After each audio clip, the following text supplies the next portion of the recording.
Hola, bienvenidos de nuevo a este canal Freaky Trek y en esta ocasión estamos aquí para hacer la crítica de una película que es El infierno del odio del cineasta Akira Kurosawa.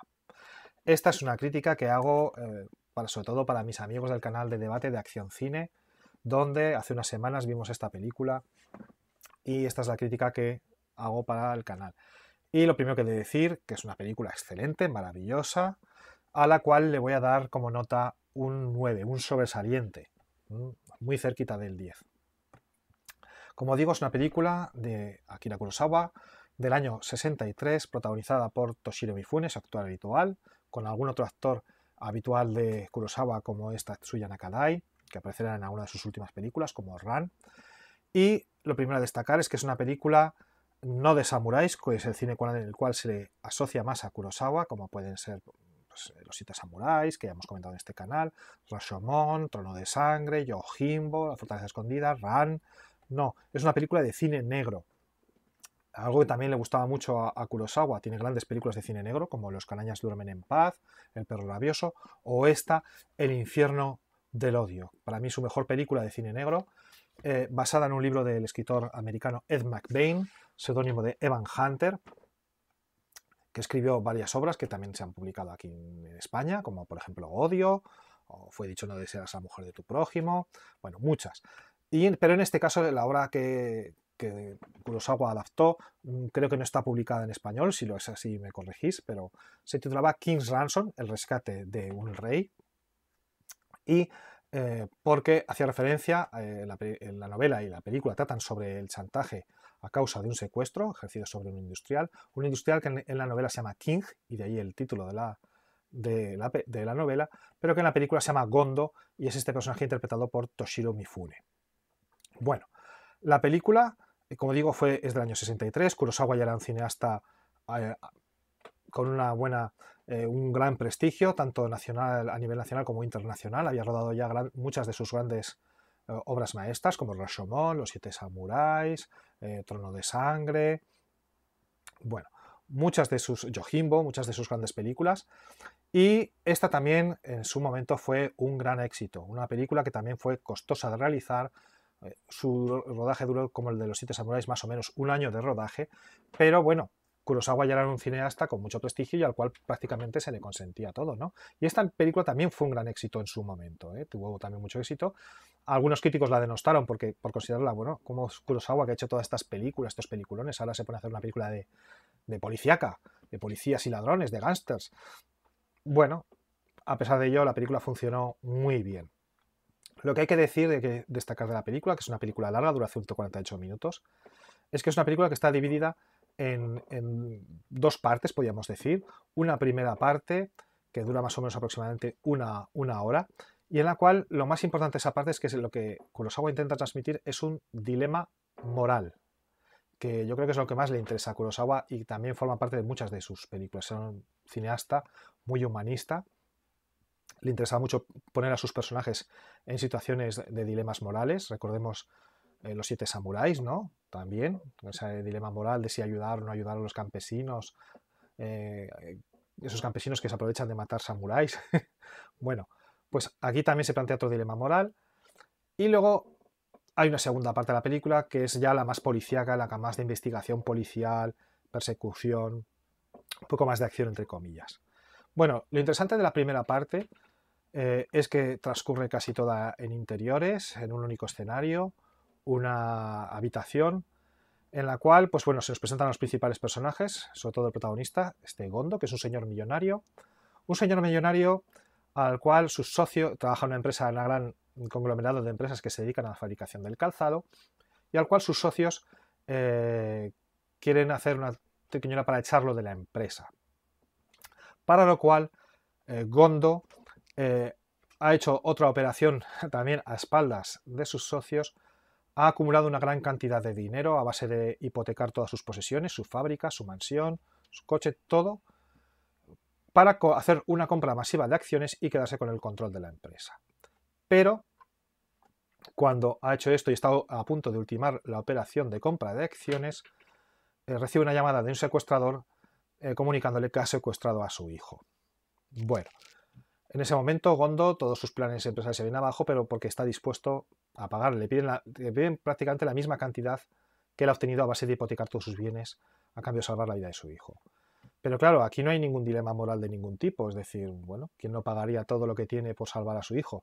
El dilema se plantea cuando resulta que nos enteramos que el secuestrador ha cometido un error y en vez de secuestrar al hijo de Gondo, ha secuestrado al hijo de su chofer, que estaba jugando con el hijo de Gondo en ese momento.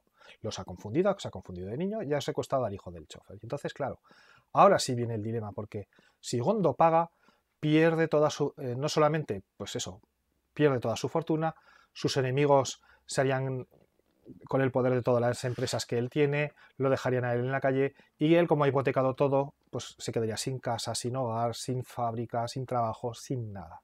Y claro, tiene que arriesgarlo esto por el hijo de alguien que en el fondo ni es de su familia, ni le une ningún afecto, por el hijo de, o sea, por alguien que es un desconocido en suma.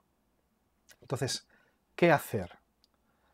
Bueno, ahí está el dilema moral de la película, ¿no? Y este dilema se plantea en dos vertientes. No solo se plantea desde el punto de vista del guión, sino que Kurosawa es tan inteligente que nos lo plantea también desde el punto de vista de la puesta en escena. Por eso es una de las cosas que yo le he dado un 9 a esta película, porque es un prodigio de puesta en escena. Toda esta primera parte, a pesar de que dura una hora, no aburre, no se hace cansada en ningún momento, y eso que transcurre es toda en un mismo escenario, en una habitación, en el salón de Gondo, donde éste recibe las llamadas del secuestrador diciéndole lo que tiene que hacer, la cantidad que tiene que pagar y, bueno, dándole instrucciones. Gondo enseguida, a pesar de que el secuestrador le ha dicho que no llama a la policía enseguida se hace cargo de la situación y ¿qué es lo interesante de esta primera parte? Lo que quiero destacar y por el cual yo le he dado esta nota, pues sobre todo porque me parece un prodigio de puesta en escena. Toda esta primera parte, Kurosawa nos habla directamente al espectador, no solamente a través de los diálogos, sino a través de cómo coloca a los personajes en el plano, cómo estos se mueven, cómo van moviéndose a lo largo del escenario y las posiciones corporales que adoptan. En un principio Gondo está decidido a no pagar el rescate porque piensa que el secuestrador no se atreverá a matar al niño y aunque eso suponga un riesgo, pero claro, él ha llegado a donde está desde lo más bajo, él empezó siendo pobre, siendo un aprendiz, ha logrado una fortuna y ahora toda su fortuna está en juego. Y no solo está eso en juego su fortuna, que da la impresión de que a él no le importaría mucho volver a la pobreza, pero claro, dejaría en la pobreza también a su hijo y a su mujer, que su mujer siempre ha sido rica. Él llegó a donde llegó gracias a su esfuerzo, pero también gracias a la fortuna que le legó su mujer. Y él, claro, eso también lo pone en la balanza. Pues bueno, mientras él tiene estas dudas, mientras él está decidido a no pagar, incluso pues su principal ayudante, su mano derecha o su secretario, siempre le aconseja que no pague, que no dude, que compre las acciones porque están esperando los vendedores para que haga esa compra, presionándole. Pues está decidido a no pagar y los demás personajes que conviven con él en esa habitación durante ese periodo, tanto su esposa como pues, los agentes de policía que están ayudándole, pues van ocupando posiciones contrapuestas. Normalmente Mifune, que es el protagonista, siempre está o bien en el centro del plano, con los demás personajes rodeándole, muchas veces cerrando el plano, sobre todo en los momentos de más duda moral, que él no sabe qué hacer. Los demás personajes están casi siempre alrededor de él, ejerciendo esa presión física, ambiental, podríamos decir. Mientras que en otras ocasiones, cuando Mifune más se obceca, más testarudo, suele estar Mifune siempre ocupando un ángulo de la cámara y los personajes el resto de los personajes en el otro ángulo, en ángulos contrapuestos. Y a veces cuando se mueven, pues cambian de posición. Y Mifune se mueve a otro ángulo de la habitación y los dos personajes al otro ángulo contrapuesto. Siempre ocupando lugares contrapuestos y normalmente situados corporalmente espalda contra espalda. ¿De acuerdo? Es decir, cuando Mifune adopta posiciones más egoístas, digamos, menos éticas, los personajes no le reprochan nada, porque además en Japón eso está muy mal visto y además muchas veces los policías comprenden su situación también, pero sí que de alguna forma expresan esa repulsa hacia su actitud. Y esa forma de repulsa es dando la espalda, ¿no? Los personajes. Y dando cuenta que Mifune está siendo irracional, que en el fondo está jugando con la vida de un niño. Sin embargo, llega un momento en que Mifune cambia de opinión. O sea, Mifune llega un momento que la policía le dice en determinado... Oye, pues mira, no quieres pagar, lo entendemos, pues no pagues, pero por lo menos dile al secuestrador que vas a pagar, para que podamos nosotros tener una vía de actuación para poder atraparlo. El padre del niño secuestrado, el chofer, al principio le suplica a Mifune, a Gondo, este millonario, que por favor salve la vida de su hijo, pero luego cuando comprende que toda la fortuna de su empleado está en juego, pues comprende que tampoco puede pedirle que pague, ¿no? Y le dice, mira, si mi hijo tiene que morir, es una desgracia, pero bueno. Y todo parece indicar que Gondo, pues eso, que no va a pagar. Pero entonces entra en juego un concepto muy japonés, muy imbuido dentro de la cultura japonesa, que es primordial para entender esta película, que es el concepto de giri. Giri es un término cultural japonés que aquí es muy difícil traducir, se suele traducir como obligación, pero no es una obligación imperiosa, es una obligación de tipo moral, una responsabilidad moral, por una especie de deuda moral que uno ha contraído.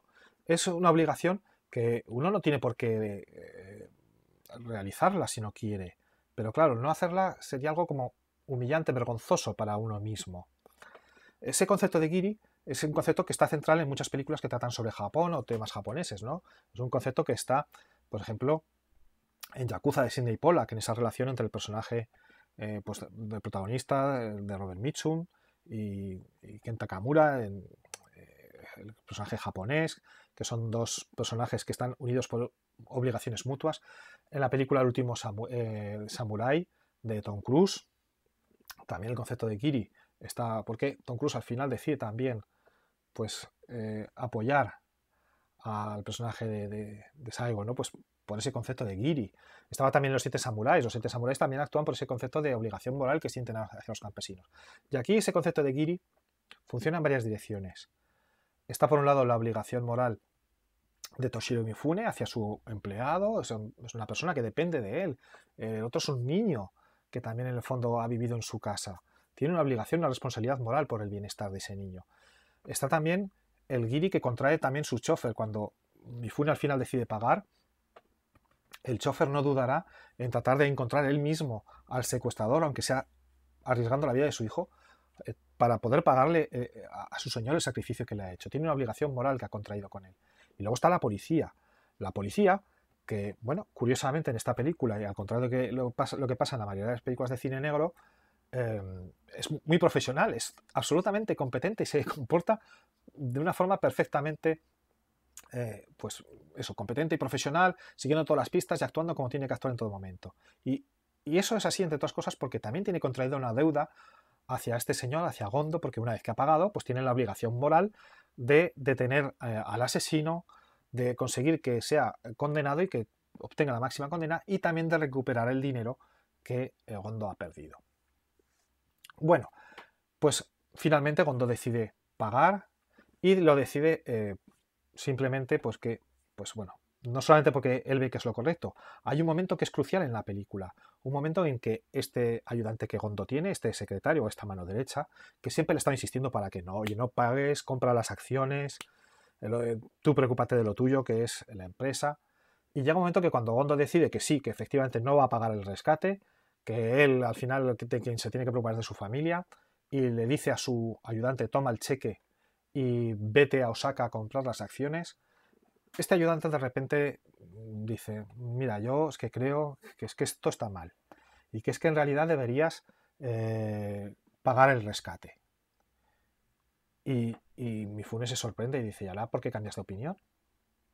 ¿Y ahora por qué? Cuando toda la película se está... O sea, ¿por qué? Y se da cuenta de que es porque le han sobornado.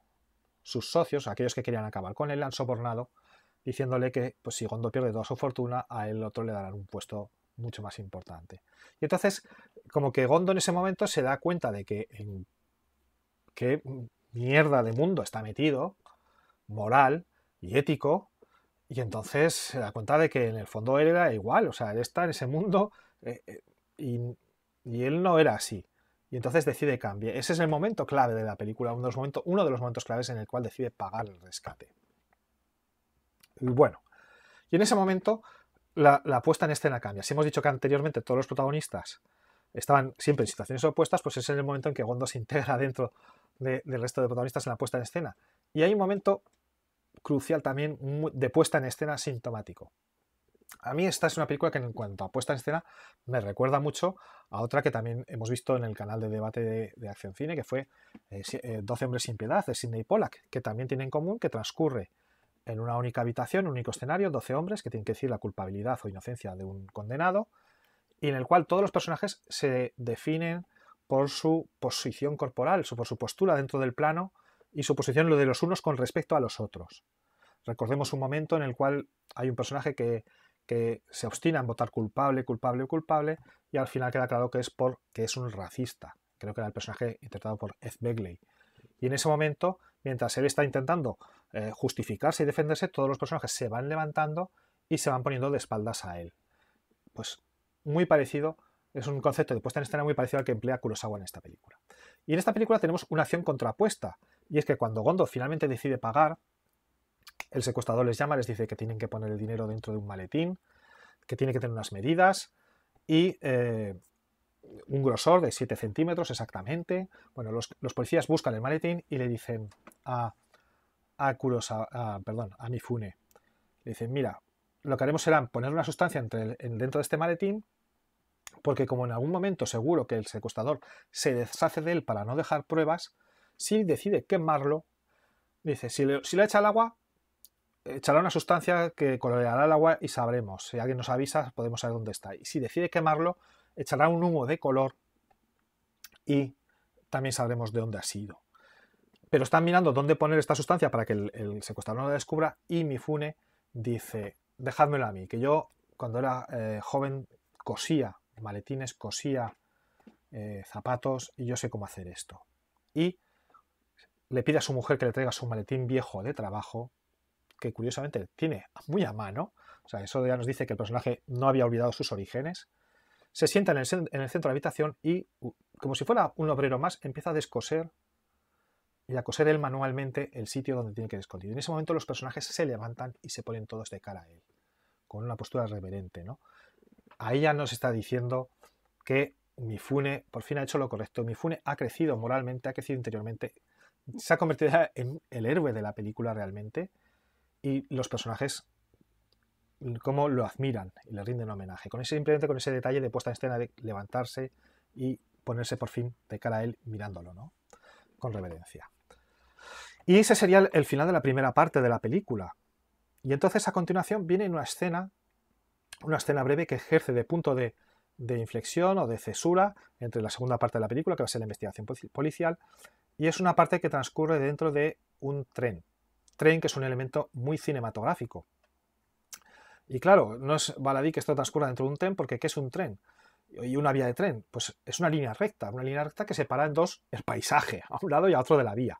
En este caso, el tren es la línea recta que separa las dos partes de la película a uno y otro lado. La parte primera que hemos hablado de interiores, donde pues nos habla del chantaje, del dilema moral, y la primera parte era una parte que, digamos, no se transcurría en interiores físicos de una habitación, sino en el interior de la persona. Es un dilema moral que afecta a nuestro interior. Y la segunda parte va a ser una parte de acción física, es la parte de la investigación policial. Va a estar rodada, por el contrario, toda en exteriores, y va a estar más basada en la acción de moverse, de trasladarse de un sitio a otro, de perseguir en coche al sospechoso, de irlo siguiendo por las calles de Yokohama, hasta esos antros miserables de vagabundos, de drogadictos. Entonces, una parte mucho más dinámica. Y en medio está la parte del tren. Vale. La escena del tren, que dura aproximadamente unos 5 minutos, es una parte muy emocionante, muy intensa, porque, bueno, el tren es un elemento muy cinematográfico, ya desde las primeras películas de los hermanos Lumière, ese tren que llegaba a la estación, pues todas las películas del oeste, recordemos todas las películas donde han salido trenes, ¿no? Y bueno, ¿qué es un traveling? Si no una vía de tren. Pues bueno, es una parte muy dinámica en la cual pues está Mifune en el tren, está tenso, con el dinero agarrado dentro del maletín, la policía situada de incógnito en distintos puntos estratégicos para atrapar al asesino, o sea, al secuestrador en cuanto entre para hacerse cargo del dinero. Pero el asesino es demasiado, o sea, el secuestrador, perdón, es demasiado inteligente y los frustra otra vez, porque lo que hace es llamar por teléfono, decirle a Mifune que vaya a una parte del tren, que abra una ventanilla que solamente tiene 7 centímetros de apertura, por eso el maletín tenía que tener 7 centímetros de grosor, y que arroje el maletín con el dinero por la ventanilla. Y entonces llega un momento, ahí viene otro dilema, ¿no? Decir, pues entonces, ¿ahora qué hago? ¿Lo tiro o no lo tiro? Pero Mifune enseguida es consecuente con su decisión y arroja el maletín por la ventana, ¿no? Que es un momento que a mí me ha recordado mucho, ¿no? Pero me ha traído a la memoria pues una escena de El Gran Lebowski, que también hay un secuestro de por medio y también los protagonistas, el secuestrador los frustra porque van a hacer el intercambio con un maletín donde supuestamente tenían que haber puesto el dinero y el personaje John Goodman había metido sus calzoncillos sucios con intención de dárselo al secuestrador y atraparlo en ese momento. Pero el secuestrador hace lo mismo que en esta película de Kurosawa, a lo mejor hay alguna influencia, y es que les dice que vayan en coche y cuando están pasando por al lado de un puente, que tiren el maletín por la ventanilla del coche abajo del puente. Y llega un momento que no saben qué hacer y al final acaban tirando los calzoncillos sucios, ¿no? Pues aquí lo mismo, pero Mifune lo que hace es lo correcto y tirar el dinero. Y en ese momento la policía tiene que intervenir rápidamente, cambiar de plan y entonces dicen rápidamente ir a los extremos del tren, colocaros también las ventanillas y tratar de filmar a todo el que haya abajo para ver quién acude a recoger el maletín. Y bueno, pues se hace una filmación y que más adelante les servirá de pista. Pasa la escena del tren, muy emocionante, como hemos visto, mucho suspense, mucha tensión, y a continuación, pues el niño es liberado. En una escena muy emotiva en la cual Gondo, que al principio estaba dispuesto incluso a no pagar el rescate, pero al final es él el que corre a por el niño y es él el que lo abraza, ¿no? Y se funde en un emocional abrazo con el niño al que le ha salvado la vida. Y hasta los policías, uno que es, digamos, el policía duro, que es un policía que viene del mundo de los muelles, pues se emociona, ¿no? Y se juega una lágrima en un detalle pues muy simpático de la película. Y a continuación vendrá la segunda parte. La segunda parte es como hemos dicho, es una parte que transcurre todo en las calles, una parte muy dinámica, transcurre todo en exteriores. Fue una película costosa porque hemos dicho que se fueron a Yokohama a rodar, aunque también se utilizan algunas maquetas. La película se titulaba en origen Arriba y Abajo, la tradujeron en algunos sitios, High and Low, creo que en Estados Unidos, y en japonés creo que se titulaba algo así como Cielo e Infierno, haciendo referencia cielo al sitio la ciudad donde vivían los ricos, donde vive el personaje de Gondo, que vive en una casa situada en lo alto de una colina que se ve en un lugar prominente, mientras que el secuestrador procede de los bajos fondos, la parte baja de la ciudad, que es una parte pues sucia, llena de miseria, donde pues bueno, se rodó en muchos escenarios naturales, pero también en muchos escenarios mandados construir por el propio Kurosawa, como por ejemplo pues ese antro donde pues lleno de drogadictos, donde acuden allá a drogarse y demás. Es una parte muy didáctica donde vemos cómo la policía ejerce su trabajo. Es una parte que aparte de ser dinámica, pues eso, vemos cómo la policía va recogiendo todas las pistas. En una primera escena, incluso, pues para que no nos perdamos nadie, ni siquiera los espectadores. Vemos, van diciendo, a ver, el que iba siguiendo al coche que hemos visto en la grabación, ¿dónde está? ¿Qué has averiguado? A ver, tú, que te encargabas del dinero que está marcado, ¿qué has averiguado? Entonces todos nos van dando las pistas para que nosotros mismos, como espectadores, podamos establecer la hilazón. Hay incluso un mapa en la pared que vemos físicamente, donde vemos el área, ¿no? Aquí vive Gondo y el secuestrador creemos que se mueve por este radio y esta zona. ¿Por qué? Porque estas son las zonas desde donde se puede ver perfectamente la mansión. Y aquí ha tenido que llamar desde una de estas 4 cabinas. Nos van dando perfectamente todas las pistas hiladas para que no solo la policía, decirnos cómo la policía logra resolver quién es el criminal, sino que nosotros mismos lo vayamos haciendo a la vez que lo van haciendo ellos. Es decir, es una película que te implica como espectador. Te convierte en policía, ¿no? En detective a ti mismo y te implica. Y eso hace que sea también mucho más entretenida y mucho más dinámica.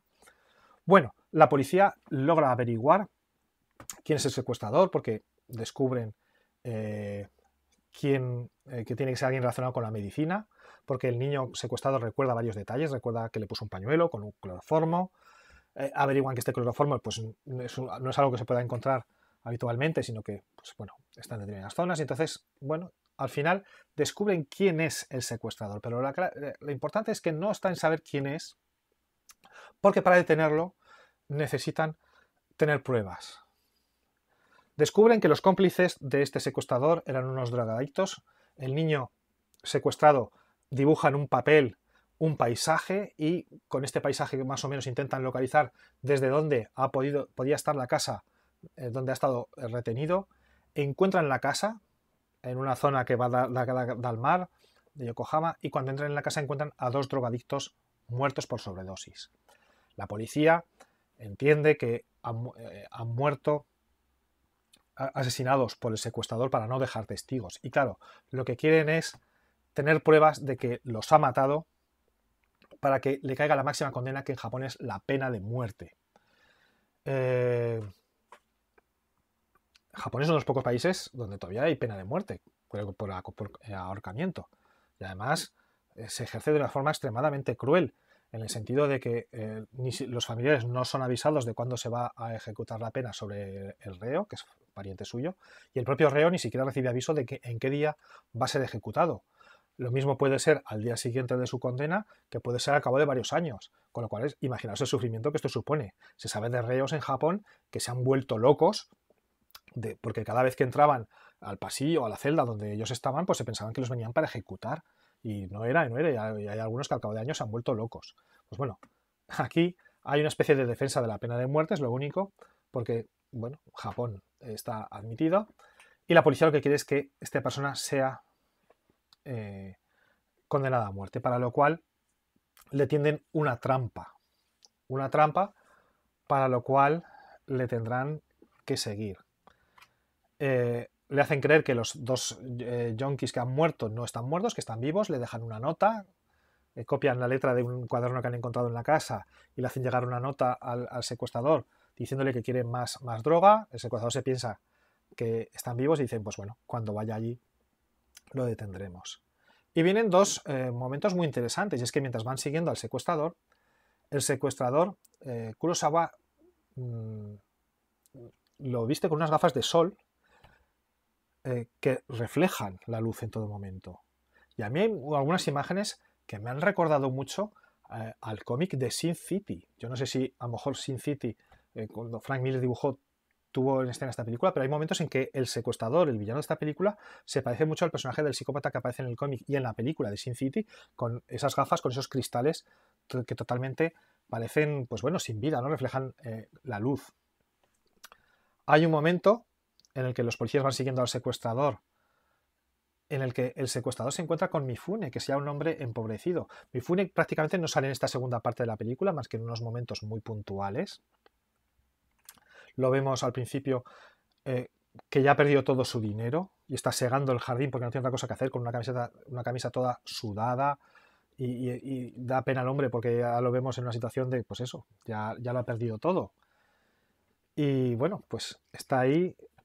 Esta parte de la película transcurre en pleno verano, hace mucho calor. La climatología ya dijimos que era muy fundamental en Kurosawa, que siempre significaba algo.